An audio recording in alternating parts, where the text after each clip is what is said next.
Assalamualaikum warahmatullahi wabarakatuh. Perkenalkan, kami dari kelompok 3 dari matkul kewarganegaraan akan menyampaikan hasil presentasi kerja kelompok kami. Pertama, perkenalkan dari kelompok kami yaitu kelompok 3.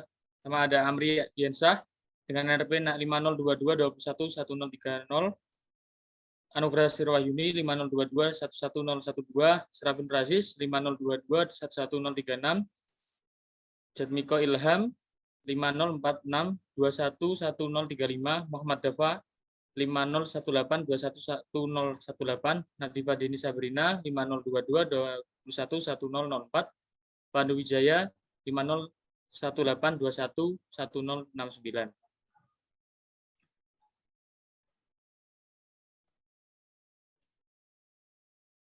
Untuk materi yang akan kami sampaikan pada kesempatan kali ini yaitu berjudul hubungan kewenangan lembaga negara di Indonesia.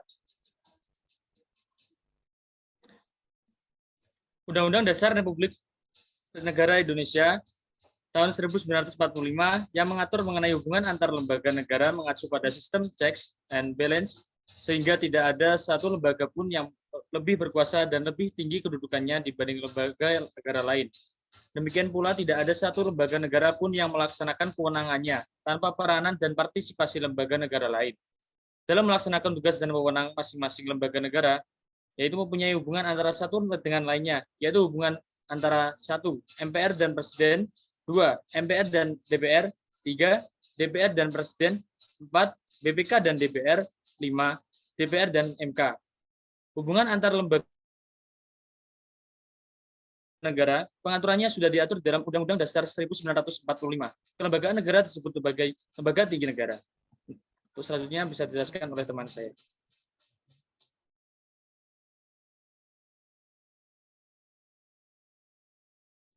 Selanjutnya yaitu pendahuluan. Lembaga dalam arti luas yaitu setiap individu atau organisasi yang memiliki fungsi tertentu untuk mencapai tujuan negara.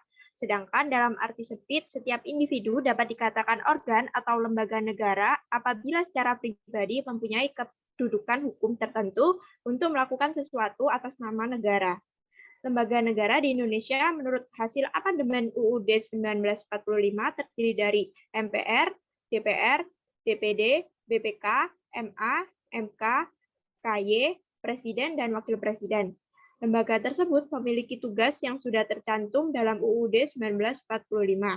Kedudukan serta wewenang dalam lembaga tersebut sudah diperbarui setelah MPR memegang kekuasaan tertinggi yang tercantum dalam Pasal 1 Ayat 2, kemudian pasal tersebut diamandemen sesuai Pasal 1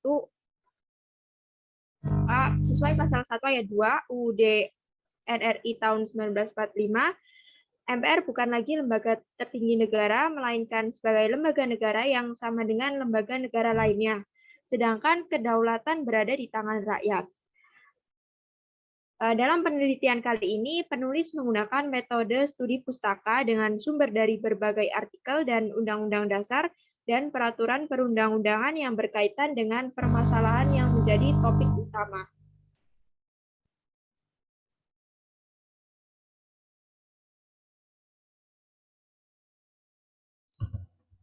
Untuk hasil dan pembahasan, pertama yaitu hubungan MPR dan Presiden.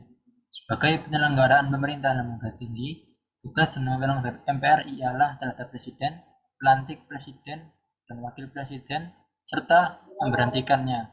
Kemudian kewenangan Presiden terhadap MPR, Presiden berusaha melaksanakan tugas sebagai Presiden apabila sudah dilantik oleh MPR. Kemudian hubungan MPR, DPR, dan Majelis, di mana MPR berwenang dengan DPR dan DPD, juga dapat dilihat dari keanggotaannya. MPR menggunakan DPR sebagai alatnya dalam melakukan pengawasan politik dan strategi majelis. DPR menggunakan komisi serta haknya, yaitu hak angket, hak interpelasi, dan hak budget. DPR melalui berwenang mengemudikan pembuatan undang-undang serta saling menilai wewenangnya masing-masing.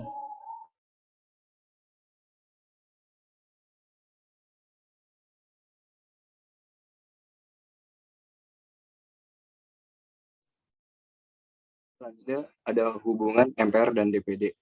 Wewenang DPR, MPR dapat mengemudikan pembuatan undang-undang yang berhubungan dengan otonomi daerah, mulai dari hubungan pusat daerah, pemekaran daerah, pengelolaan sumber daya alam, perimbangan keuangan pusat dan daerah agar tidak menyimpang dengan UUD.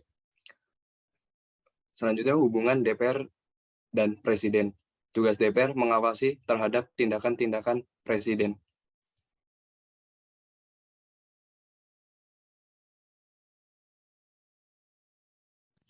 Baik, kemudian adalah tugas legislatif Dewan Perwakilan Rakyat dan Presiden. Yang pertama adalah membuat undang-undang. Setiap RUU dibahas oleh DPR dan Presiden untuk mendapat persetujuan bersama.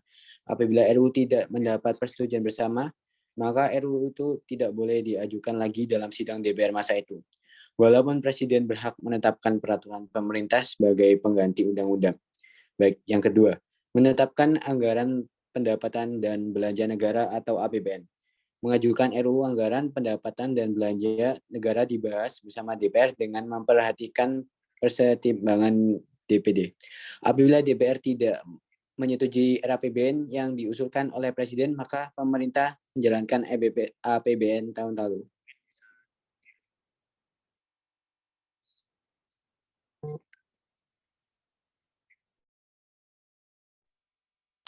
Selanjutnya ada hubungan BPK dan DPR.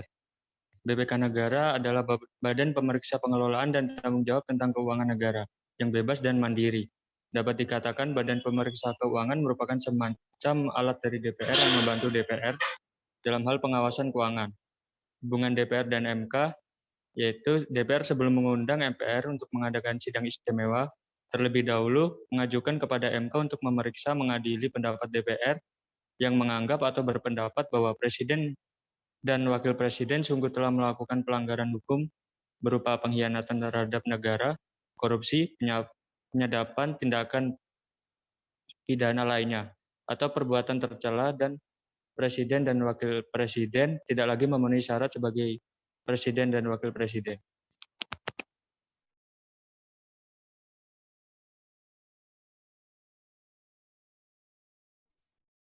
Kesimpulan, Undang-Undang Dasar 1945 mengatur tentang kelembagaan negara seperti MPR, Presiden, DPR, DPD, BPK, MA, dan MK. Lembaga-lembaga negara ini disebut juga lembaga tinggi negara. Tidak ada lagi lembaga tertinggi negara seperti tadi yang tercantum di dalam Undang-Undang Dasar 1945 sebelum diamandemen. Lembaga-lembaga negara dalam melaksanakan tugas dan wewenangnya mempunyai hubungan antara satu dengan lainnya. Hubungan antara lembaga negara ini juga diatur dengan jelas di dalam Undang-Undang Dasar 1945. Dengan demikian, dengan adanya pengaturan Undang-Undang Dasar 1945 ini diharapkan lembaga-lembaga negara dapat berfungsi dengan baik sesuai dengan tugas dan wewenangnya, sehingga roda pemerintahan dapat berjalan lancar dan stabil. Sekian dari kelompok kami tentang hubungan wewenang lembaga negara. Selebihnya mohon maaf. Terima kasih. Wassalamualaikum warahmatullahi wabarakatuh.